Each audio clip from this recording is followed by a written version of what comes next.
She's going to have to sell the house within a month. My daughter-in-law whispered behind me at my husband's funeral, just loud enough for me to hear, just quiet enough to pretend she hadn't meant for me to. I didn't turn around. I didn't react. I simply stood there beside the casket, my gloved hands folded neatly in front of me, staring at the polished wood that held the man I had spent 43 years loving, building a life with, and trusting more than anyone else in this world. The church was filled with soft organ music and low murmurs, the kind people use when they want to appear respectful but are already thinking about what comes next. I could feel the shift in the room, subtle but unmistakable. Sympathy had its limits, and mine had apparently expired the moment they decided I had nothing left to offer. I caught fragments of conversation drifting through the air like cold drafts slipping under a door. She won't be able to maintain that place alone. Property taxes alone must be a nightmare. I heard Daniel's already looking into options. Daniel, my son. I didn't need to look at him to know where he stood. He had inherited his father's posture, but not his loyalty. When I finally turned slightly, just enough to glance across the room, I saw him standing beside his wife, Ashley, her hand resting lightly on his arm, her expression carefully arranged into something that might pass for concern to a stranger. But I knew that look. I had seen it before in quieter moments, in the pauses between conversations, in the way she measured people not by who they were, but by what they could give her. Today, I was no longer an asset. I was a liability, a burden, the widow who would need help, who would need managing, who would eventually need to be moved out of the way. I walked slowly toward the front pew and sat down, smoothing my black dress over my knees, the fabric still new, still stiff, chosen just days ago in a haze of grief that hadn't yet settled into something I could name. No one sat beside me. Not my son, not my daughter-in-law, not even the distant relatives who had once filled my home during holidays, laughing around my table, eating meals I'd spent hours preparing. Now, there was a careful distance, as if proximity to me might come with expectations they were unwilling to meet. I kept my gaze forward, my expression calm, my breathing steady. Years ago, I had learned that silence reveals more than confrontation ever could. People talk when they think you're not listening. They show themselves when they believe you no longer matter. Behind me, Ashley's voice surfaced again, softer this time, but edged with certainty. We'll have to step in soon. She can't handle finances like this. A pause. Then Daniel's voice, quieter, hesitant. Let's just get through today. That was all he said. Not a defense. Not a denial. Just a delay. It told me everything I needed to know. The service began, and the pastor spoke about legacy, about love, about the life my husband had built. People nodded. Some even wiped their eyes, but I noticed how quickly their attention drifted, how easily their grief made room for calculation. My husband had been respected, admired even. But respect has a way of transferring to whoever holds the power next. And in their minds, that certainly wasn't me. I remembered a conversation from years ago, one of those quiet evenings when the house was still and the world felt distant. He had been sitting across from me at the kitchen table, reviewing documents, his reading glasses perched low on his nose. He had looked up at me with that calm certainty I had always relied on and said, "No matter what happens, you'll be taken care of." At the time, I had smiled, brushing it off as unnecessary reassurance. We had built everything together. There was no scenario where I wouldn't be part of that future. Or so I had believed. Now, sitting alone in that church, listening to the carefully disguised pity around me, I realized something had changed, not in what he had done, but in how others had chosen to interpret it. They saw a widow. They saw vulnerability. They saw an opportunity to step in, to take control, to reshape what had once been ours into something that served them instead. I lowered my eyes briefly, not in defeat, but in thought. There is a particular kind of clarity that comes when people underestimate you. It strips away illusion. It shows you exactly where you stand in their world. And in that moment, I understood that. I was no longer being seen as family. I was being evaluated, managed, reduced. The final hymn began, and people stood, their voices rising together in practiced harmony. I remained seated for a second longer before slowly standing, my movements deliberate, composed. From the outside, I must have looked exactly as they expected, quiet, grieving, uncertain about what came next. That was fine. Let them believe that. Let them think I was overwhelmed, that I didn't understand the numbers, the decisions, the control they were already planning to take. Let them whisper about selling the house, about stepping in, about what I could and couldn't handle. I had no intention of correcting them. Not yet. Because the truth is, I had heard every word. And I hadn't said a single thing about the $48 million they didn't know existed. I remained in the church long after most people had begun to drift toward the exit, their conversations gradually shifting from soft condolences to practical matters, dinner plans, schedules, anything that allowed them to step away from the weight of the day without feeling guilty about it. I watched them from where I stood near the last row, my hands still folded, my posture steady, as if I had nowhere else to be and nothing else to think about. In truth, I was listening to the tones, the pauses, the subtle changes in how they spoke about me now that they believed I could not hear them. It is remarkable how quickly concern transforms into strategy when people think there is something to manage. Ashley's voice surfaced again near the doorway, this time accompanied by a small, polite laugh that did not quite reach her eyes. "We just want to make sure she is taken care of," she said to a distant cousin, her tone smooth, practiced. "It is a lot for someone her age to handle alone." Someone her age. I let the phrase settle without reaction. Age had never been a limitation in my life until it became convenient for others to use it as one. I moved slowly toward the exit, allowing a few people to approach me with brief hugs and carefully worded sympathy. Their hands lingered just long enough to appear sincere, but not long enough to suggest obligation. I thanked them all with the same quiet nod, the same composed expression, offering nothing more than they expected from a grieving widow. Outside, the air felt cooler, the sky stretched wide and indifferent above the parking lot where small clusters of people had already begun forming, their voices slightly louder now, freer. Daniel stood a few feet away with Ashley, speaking with the funeral director, his posture attentive but detached. When he finally noticed me, he gave a small, uncertain smile and walked over, Ashley following just half a step behind him as if she had positioned herself there deliberately. "Mom," he said, his voice careful, almost rehearsed. "Do you need a ride back home?" The word home carried a different weight now. I looked at him for a moment, not long enough to make him uncomfortable, but long enough to remind myself of who he used to be. "I drove myself," I replied calmly. He nodded, relief flickering across his face as if he had been spared a responsibility he was not quite ready to accept. Ashley tilted her head slightly, her expression softening into something that might pass as concern. "That house is going to feel very empty now," she said gently. "Maybe you should not stay there alone for too long." There it was again. Not a suggestion. Not really. A seed. I met her eyes briefly, offering a small, polite smile that revealed nothing. "I will be fine," I said. She held my gaze for a second longer than necessary, as if trying to measure whether I truly understood what she was implying. Then she nodded, satisfied enough to let it go for now. As they turned back toward the others, I walked past them, making my way to my car without looking back. The drive home was quiet, the kind of silence that settles in after something irreversible has happened. The house appeared exactly as I had left it, unchanged, steady, waiting. I unlocked the front door and stepped inside, closing it gently behind me. For a moment, I simply stood there, taking in the stillness, the familiar arrangement of furniture, the faint scent of coffee that lingered from that morning. This was not an empty space. It was a life. Our life. Every room held something that could not be measured or transferred or reassigned. I walked into the living room and set my purse down on the side table, my movements slow, deliberate. There was no urgency. No confusion. Just clarity. Their voices echoed faintly in my mind. Each comment, each assumption, each carefully disguised plan. They believed I would not be able to manage. They believed decisions would need to be made for me. They believed they were already stepping into roles that had not been offered to them.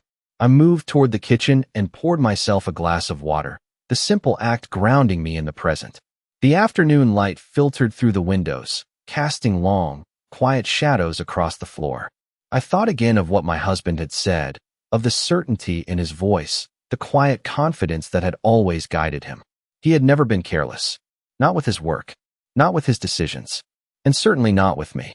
There were things I had not yet seen, details I had not yet reviewed, but I knew enough to understand one simple truth. He had not left me unprotected.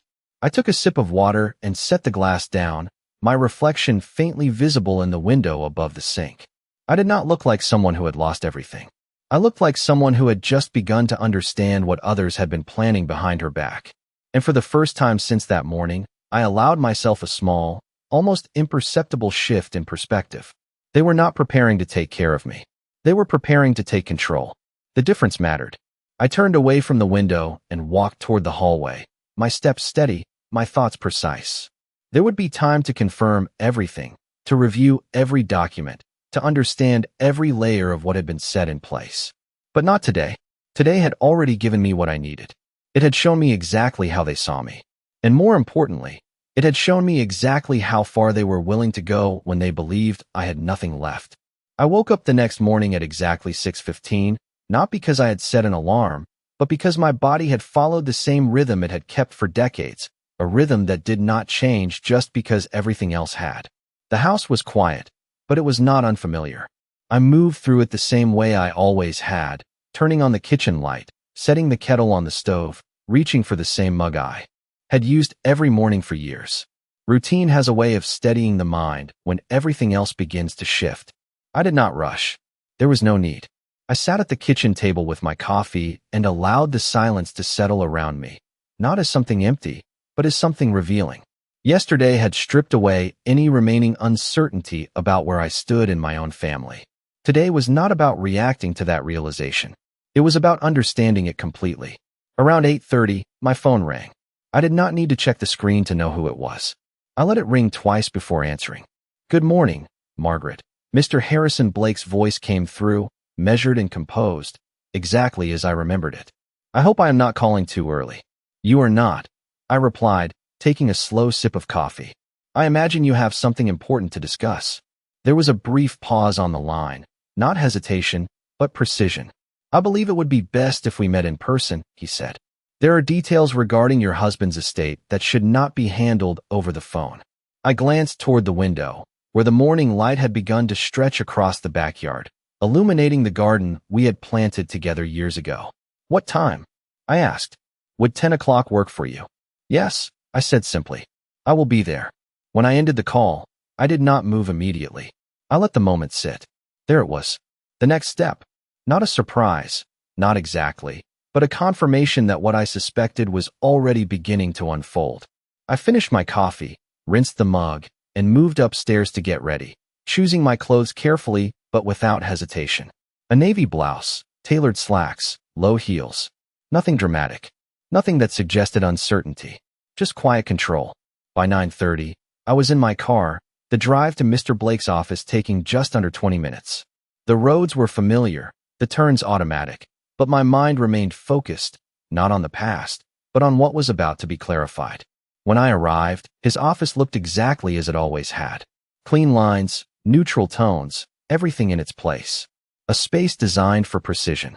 He greeted me at the door with a firm handshake and a brief nod, no excessive sympathy, no unnecessary words. I appreciated that. "Margaret," he said, gesturing toward the chair across from his desk. "Please have a seat."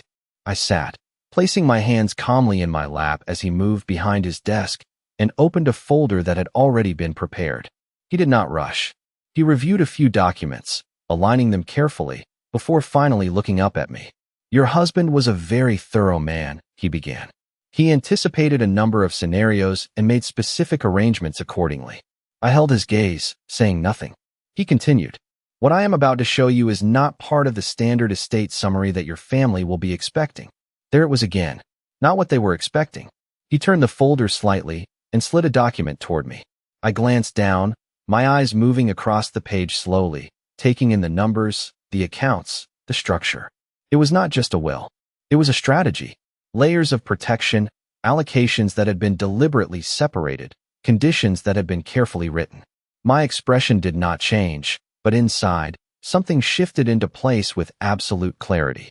"The total value of these holdings," Mr. Blake said evenly, "is approximately $48 million. The number sat there, quiet, precise, undeniable. I did not react. I simply looked back up at him. "And who is aware of this?" I asked. "At this time," he replied, "only your husband, myself, And now you.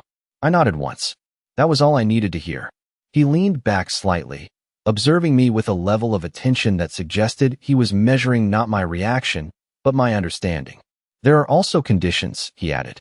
Your husband included specific clauses regarding the distribution of certain assets, particularly in relation to how you are treated during this transition period. I allowed a brief pause before responding. He expected this, I said quietly. It was not a question. Mr. Blake's expression remained neutral, but there was a subtle shift in his posture that confirmed it. He prepared for the possibility, he said. I looked back down at the document, my fingers resting lightly on the edge of the paper. Yesterday, they had spoken about me as if I were already dependent, already in need of direction, already stepping aside. They had made plans based on an assumption that was now sitting in front of me, clearly and completely wrong. I closed the folder gently and placed it back on the desk. What happens next? I asked. Mr. Blake folded his hands together. That depends on you, he said. The formal reading of the will is scheduled for tomorrow afternoon. Until then, nothing is disclosed. Tomorrow. I let the word settle. That was sooner than I had expected, but it made sense. Timing had always been part of the design. I stood slowly, smoothing my sleeve as I did.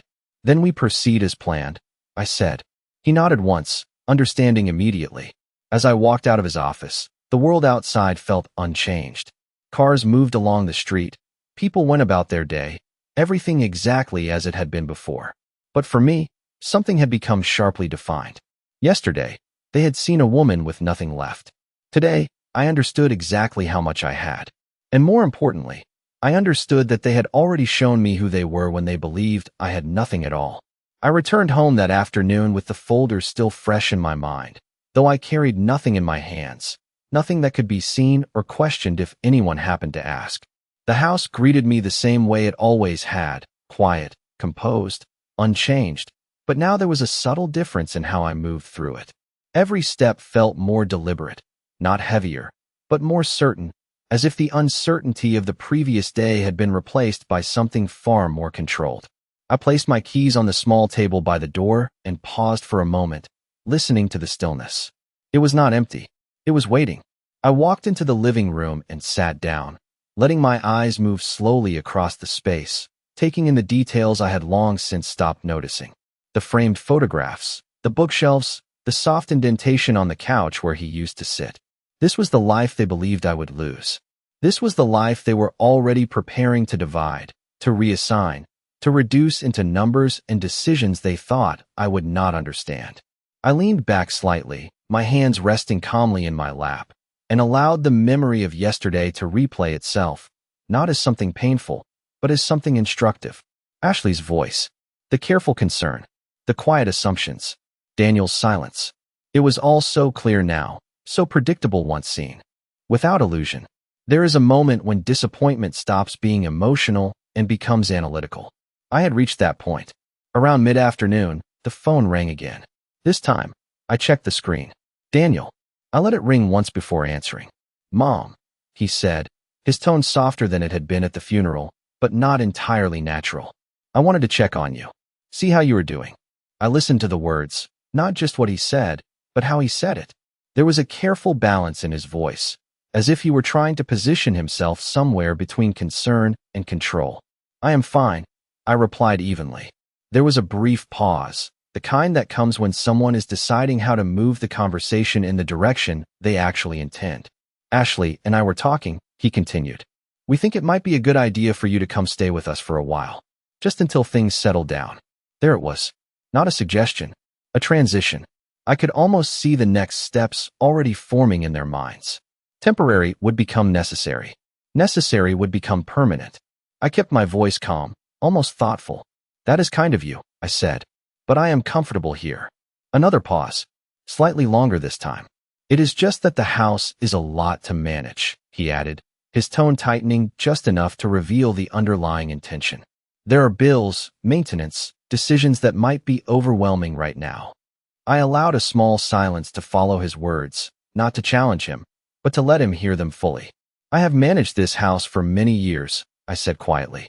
I believe I can continue to do so. On the other end of the line, I could sense Ashley nearby, not speaking, but present, listening, influencing. Daniel exhaled softly. Of course, he said quickly. We just want to help. Help. The word lingered, polished and harmless on the surface, but carrying something far more calculated beneath it. I appreciate that, I replied. If I need anything, I will let you know. It was enough. Not a rejection that could be argued with, not an acceptance that could be used. Just a boundary, placed calmly and without explanation. After we ended the call, I set the phone down and remained seated for a moment, considering not what had been said, but what had been confirmed. They were moving forward with their plan. Gently, carefully, but steadily. I stood and walked toward the hallway, my steps unhurried, my thoughts precise. Tomorrow would be the reading. They believed it would be the moment everything shifted in their favor. They were already adjusting their language, their tone, their approach, preparing to step into roles they assumed were waiting for them. I moved into the study and opened the desk drawer where my husband had kept his documents, not to search, but to remember. He had never done anything without intention. Every decision had a structure, a reason, a timing that only made sense when seen in full. I closed the drawer again and rested my hand lightly on the surface of the desk. You knew, I said softly, not as a question, but as an acknowledgement. He had seen something I had not fully recognized until now. Not just the possibility of loss, but the behavior that would follow it. The way people reveal themselves when they believe the balance of power has shifted. I turned away from the desk and walked back into the living room, the afternoon light now fading slightly, the shadows stretching longer across the floor. There was no urgency in me. No need to confront, to explain, to correct. That would come later, in a setting where words would not matter as much as facts, where assumptions would meet reality without warning. I sat down once more, my posture relaxed, my expression calm. Tomorrow, they would walk into that room expecting confirmation of everything they had already decided. They would sit there with quiet confidence, believing they understood exactly how this would unfold. And I would be there with them, exactly as they expected. Quiet, composed, uncertain. I allowed myself a small, almost imperceptible smile, not out of satisfaction, but out of clarity. They had already shown me everything I needed to see. Now, all that remained was to let them show it one more time, in a room where it would finally matter. The next morning arrived with a kind of stillness that felt almost deliberate, as if the day itself understood what it was about to reveal. I woke before the alarm again, the soft gray light of early morning stretching across the ceiling, and for a few seconds I simply lay there, listening to the quiet rhythm of the house. Nothing had changed on the surface. The same walls, the same furniture, the same life, preserved in place. And yet everything beneath it had shifted. I moved through my routine with the same steady pace as the day before, preparing coffee, choosing my clothes, moving from one room to another without hesitation. There was no anxiety in me, no rush, no uncertainty, only awareness. By 9 o'clock, I was ready. I chose a charcoal gray suit, simple and structured, paired with a soft ivory blouse. It was not a statement, not something meant to draw attention, but it carried a quiet authority that did not need to announce itself. I looked at my reflection for a moment before leaving, not to adjust anything, but to confirm what I already knew. I did not look like someone who was about to lose control of her life. I looked exactly like someone who had already taken it back. The drive to Mr. Blake's office felt shorter this time, though the distance had not changed. The roads were calm, the traffic light, the world continuing as it always does, unaware of the quiet turning points happening inside small rooms and private conversations. When I arrived, I noticed Daniel's car already parked near the entrance. Ashley's as well. They were early. That did not surprise me. People tend to arrive early when they believe they are about to gain something. I parked a few spaces away and sat for a moment, my hands resting lightly on the steering wheel. I could see them through the glass doors, standing just inside the lobby. Ashley was speaking, her posture upright, her gestures controlled but expressive enough to suggest confidence. Daniel stood beside her, nodding occasionally, his expression focused but slightly restrained, as if he were trying to match her certainty without fully possessing it. I stepped out of the car and walked toward the entrance at a measured pace, neither slow nor hurried.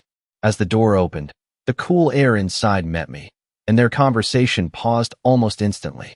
Ashley turned first, her expression shifting smoothly into something polite, almost warm. Margaret, she said, her voice carrying just enough softness to be noticed. We were just talking about you. Of course you were, I thought, but I simply nodded. Good morning, I replied.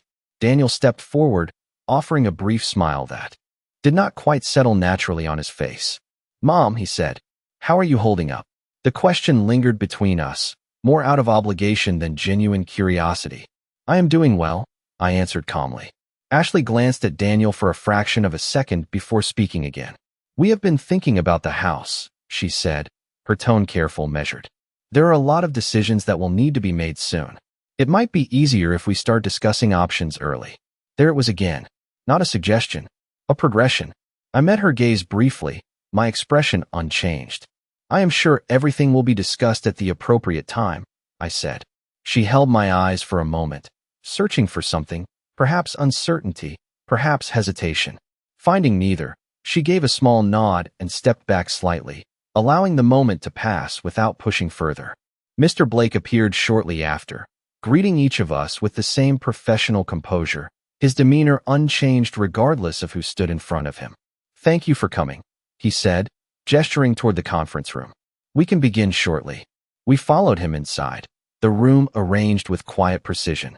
A long table, for chairs, documents placed neatly at each seat. I took the chair nearest the window, setting my purse beside me and folding my hands calmly on the table. Daniel and Ashley sat across from me, close enough to exchange quick glances, small signals that spoke louder than words.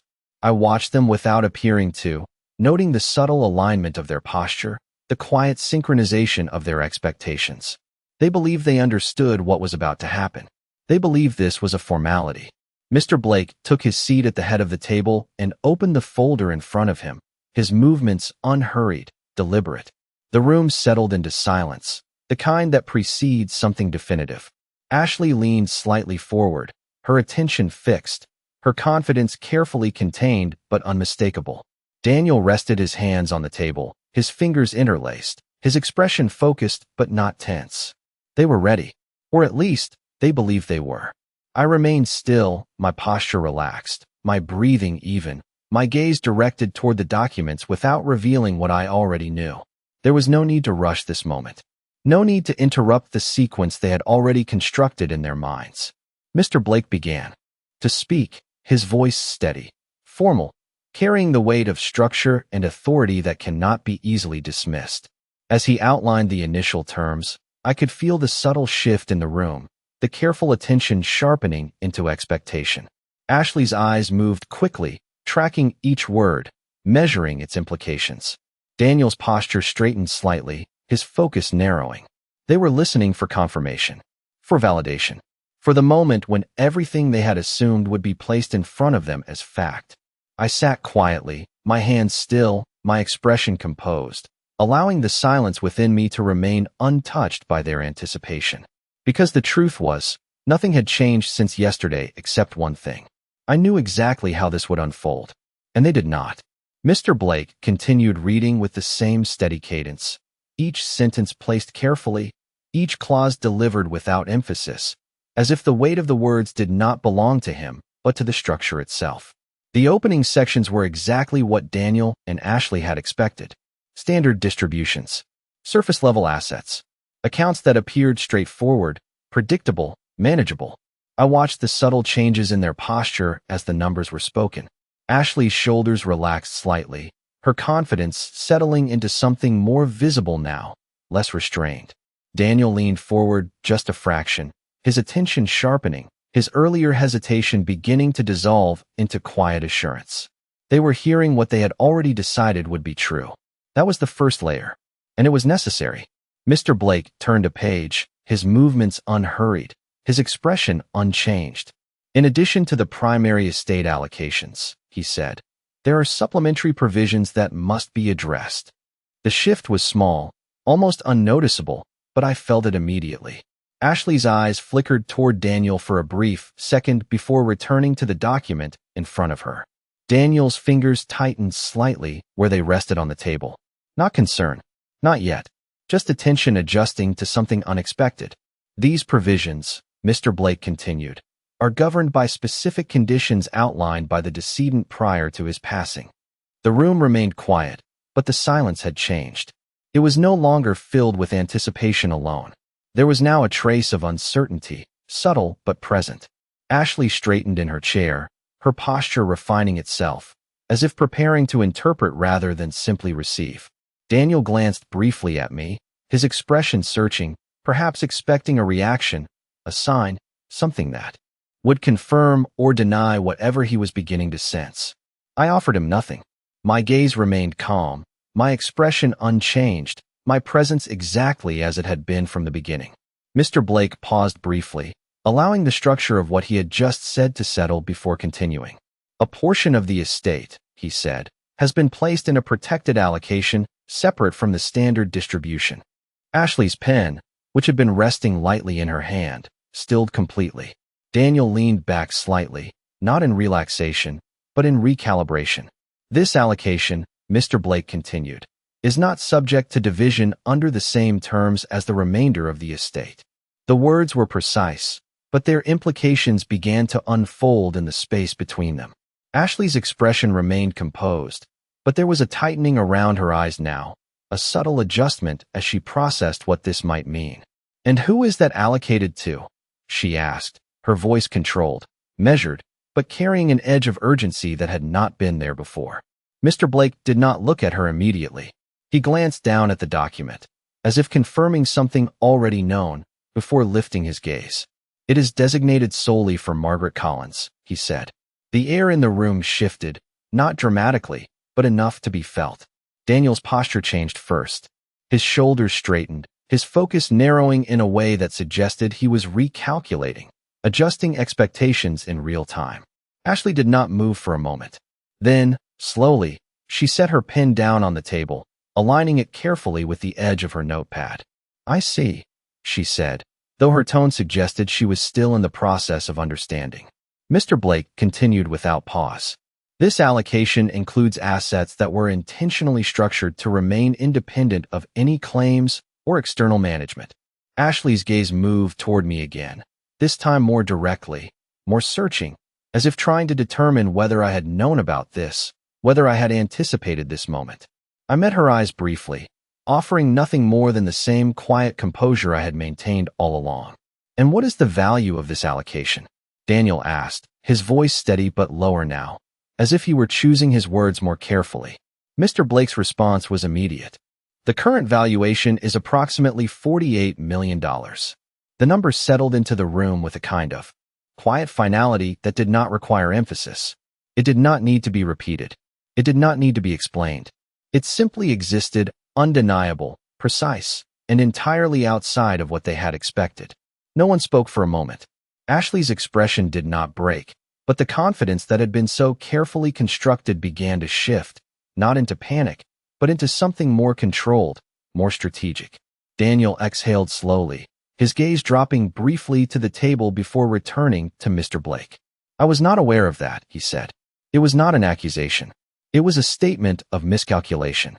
"Very few people were," Mr. Blake replied calmly. The room settled again, but it was no longer the same room they had walked into. The assumptions that had filled it earlier had begun to dissolve, replaced by something less certain, less comfortable. Ashley leaned back slightly, her posture adjusting once more, her expression smoothing into something composed, but now more guarded, more deliberate. "Well," she said after a moment, her tone carefully neutral, "that certainly changes things." I remained still, my hands resting lightly on the table, my breathing even, my presence unchanged. Because the truth was, this was only the beginning. They had just seen the surface of what they had missed. And they were only now starting to understand that everything they had believed about me, about this situation, about what they were entitled to, had been built on something that no longer existed. The silence that followed did not break all at once, but shifted slowly, like something fragile being repositioned without anyone wanting to be the one who caused it to crack. Ashley was the first to recover, though the change in her demeanor was subtle enough that someone unfamiliar with her might not have noticed it at all. She adjusted her posture, smoothing the front of her jacket, her expression settling into a version of calm that was no longer effortless but carefully constructed. Daniel, on the other hand, did not speak immediately. His eyes remained on the table for a moment longer than necessary, as if recalculating something that no longer added up the way he had expected. Mr. Blake continued, his voice unchanged, unaffected by the shift in the room. There are additional stipulations attached to this protected allocation, he said, turning another page with the same deliberate precision. These stipulations are binding and were drafted with specific intent. The word intent lingered, quiet but heavy. Ashley's gaze lifted again, sharper now, more focused. What kind of stipulations? She asked, her tone still controlled but no longer soft. Mr. Blake did not rush his answer. The allocation remains entirely under Margaret's control, he said. However, its distribution beyond her lifetime is conditional. Daniel finally looked up, his attention fully engaged now, no longer passive. Conditional how? He asked. Mr. Blake's eyes moved briefly toward me before returning to the document. The conditions are based on demonstrated conduct, he said. Specifically, the treatment of Margaret Collins during the period following her husband's passing. The room stilled again, but this time the silence carried weight. Not confusion, not curiosity, recognition. Ashley's expression did not collapse, but it changed. The confidence that had once rested comfortably beneath her words was no longer stable. It had been replaced by something more alert, more cautious. I am not sure I understand, she said, though her tone suggested she understood more than she was willing to admit. Mr. Blake continued, his voice steady, each word placed with quiet finality. The decedent included a clause stating that any individual who engages in behavior that is dismissive, manipulative, or intentionally undermines Margaret's autonomy may be excluded from any future benefit related to this allocation. Daniel's breath caught, barely audible but present. Ashley remained still, her gaze fixed on Mr. Blake, her mind clearly moving faster now, connecting moments, replaying conversations, reassessing everything that had been said and done over the past 24 hours. That seems subjective, she said carefully. Mr. Blake nodded slightly. It is structured with legal definitions that allow for interpretation based on documented behavior, he replied, which is why I have been instructed to observe and record interactions during this transition period. The meaning was unmistakable now. This was not just a document. It was a framework, a system designed not only to distribute wealth, but to measure character. And they had already begun to reveal theirs. Daniel leaned back in his chair, his posture no longer aligned with Ashley's, no longer synchronized. There was distance now, not physical, but internal. You are saying that what happens now affects what happens later, he said slowly. I am saying, Mr. Blake replied, that your father anticipated the importance of this period and structured his estate accordingly. Ashley's eyes moved toward me again. But this time there was no attempt to soften her expression, no effort to maintain the illusion of gentle concern. She was assessing me now, not as a dependent figure, but as a variable in a system she had not fully understood.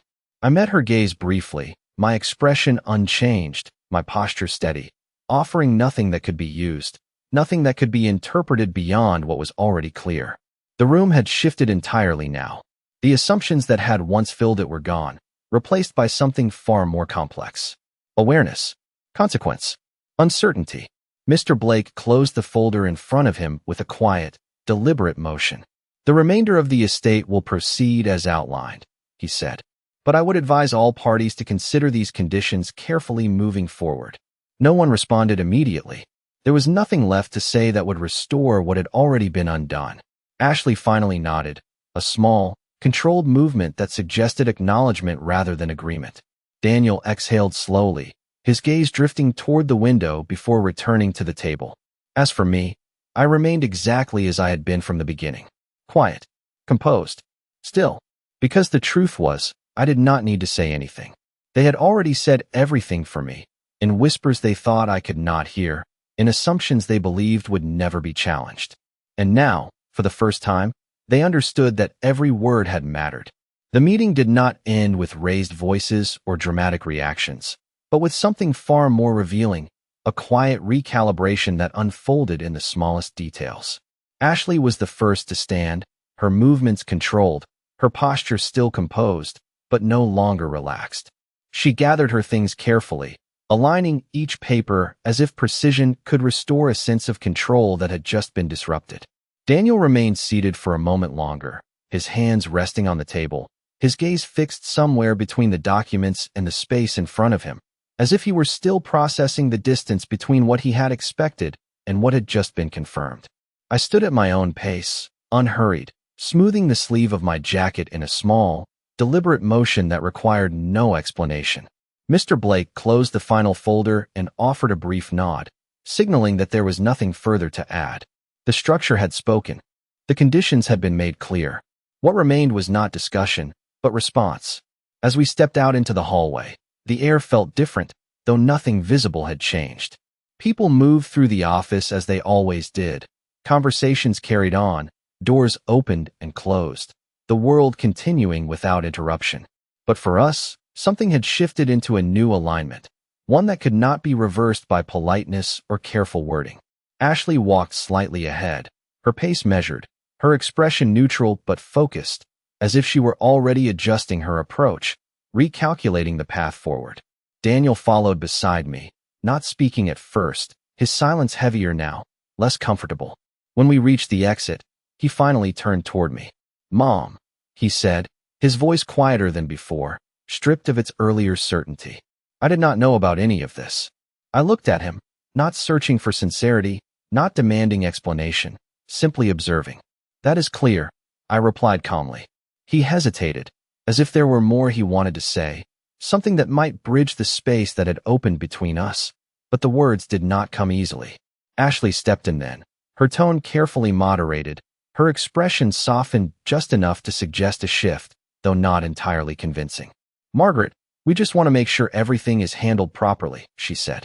"There's a lot to consider, and we all want what is best for you." The phrasing had changed, but the structure remained. Control disguised as care. I met her gaze briefly, my expression steady.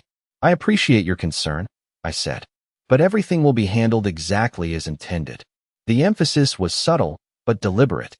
She held my gaze for a moment, as if measuring whether there was any space left to influence, any opening that had not yet closed. Finding none, she gave a small nod, stepping back slightly. We moved outside together, the sunlight brighter now, the day continuing as if nothing of significance had taken place.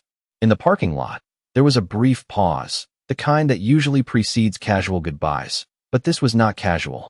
This was adjustment. Daniel cleared his throat softly.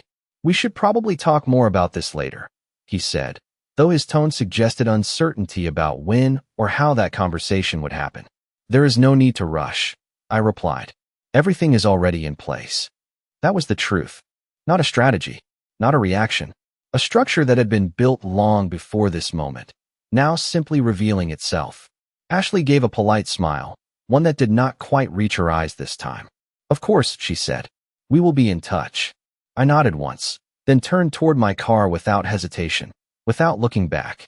As I drove away, I allowed the quiet of the road to settle around me again, the same stillness I had felt the day before, but now with a sharper clarity. They would adjust. Of course they would. People always do when the balance shifts. Their words would change, their tone would soften, their approach would become more careful, more measured. But what had already been shown could not be undone. The whispers, the assumptions, the quiet calculations. They had believed I would not notice. They had believed I would not understand. And more importantly, they had believed there would be no consequence. I stopped at a red light and rested my hands lightly on the steering wheel, my reflection faintly visible in the glass. There was no anger in me, no need for confrontation, just a clear, steady awareness of what had been revealed and what would follow. When the light turned green, I continued forward, the road stretching out ahead, familiar and unchanged. But I was not the same person who had driven it the day before. I no longer needed to guess what they were thinking. I no longer needed to wonder where I stood. They had made that clear themselves. And now, every step they took from this point forward would be measured, not by what they said, but by what they had already shown when they believed I had nothing left to protect. The house felt different that evening, not because anything had changed, but because everything had finally settled into place. I walked through the front door and set my keys down with the same quiet motion I had repeated for years. But this time there was no lingering question, no uncertainty waiting behind the routine. The silence no longer asked anything of me.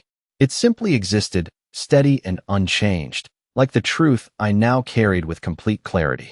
I moved into the living room and sat down, allowing myself a moment to reflect, not on what had happened, but on what had been revealed. There is a difference between losing something and seeing it clearly for the first time. What I had lost was not control, not security, not even family in the way people often define it. What I had lost was an illusion. The belief that loyalty would remain constant simply because it had once been given. The belief that time and shared history would be enough to hold people in place when circumstances shifted.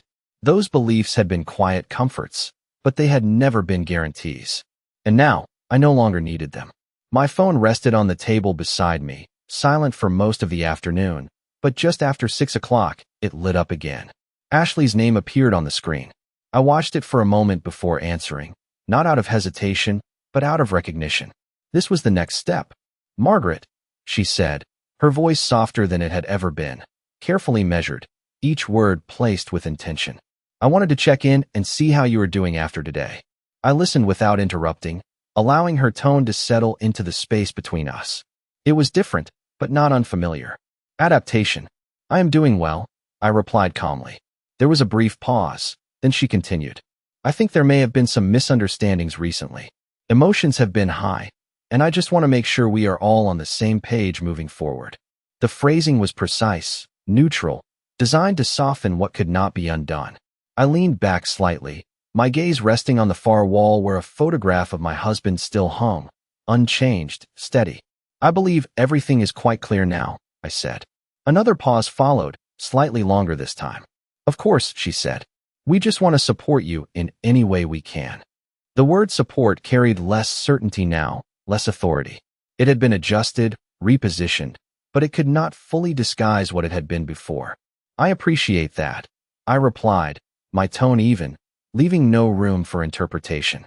She hesitated again, as if searching for something more to add, something that might shift the conversation back into a space she could manage. "Daniel feels the same way," she said finally. "We both do." I did not respond immediately, not out of resistance, but out of completeness. There was nothing left to clarify, nothing left to negotiate. "That is good to hear," I said after a moment. "Then we all understand where we stand." The conversation ended shortly after, not abruptly, but without extension. There was no need for it. I set the phone down and remained where I was, the quiet of the room settling around me once again. Outside, the light had begun to fade, the evening moving in with its usual calm, the world continuing without interruption. I stood and walked slowly toward the window, looking out at the yard we had built together, every detail placed with intention, every choice made over years that could not be reduced to a single moment or a single decision. This was never just about money. It was about recognition, about understanding what had been given, what had been assumed, and what had been revealed when those assumptions were tested. I rested my hand lightly against the glass, my reflection faint but steady. They would be more careful now. Their words would be measured, their actions considered, their tone adjusted to fit the new reality they had been forced to accept. But caution does not erase truth. It only hides it more carefully, and I no longer needed to look for it. I had already seen it clearly. I turned away from the window and walked back into the room, my steps unhurried, my thoughts settled. There was nothing left to prove, nothing left to defend. Everything that needed to be understood had already been shown, not through confrontation, not through explanation, but through quiet observation and the simple act of allowing people to reveal themselves when they believed no one was watching. I sat down once more, my posture relaxed, my expression calm. The weight of the day no longer something to carry, but something to acknowledge and leave where it belonged. Because in the end, I did not need to raise my voice, to argue, or to correct them. I did not need to remind them of my place or demand respect that had already been withdrawn. All I needed to do was remain exactly who I was, and allow the truth to unfold on its own. They had made their assumptions when they believed I had nothing, and now they would live with the certainty that I had never needed to say a word about what I truly had.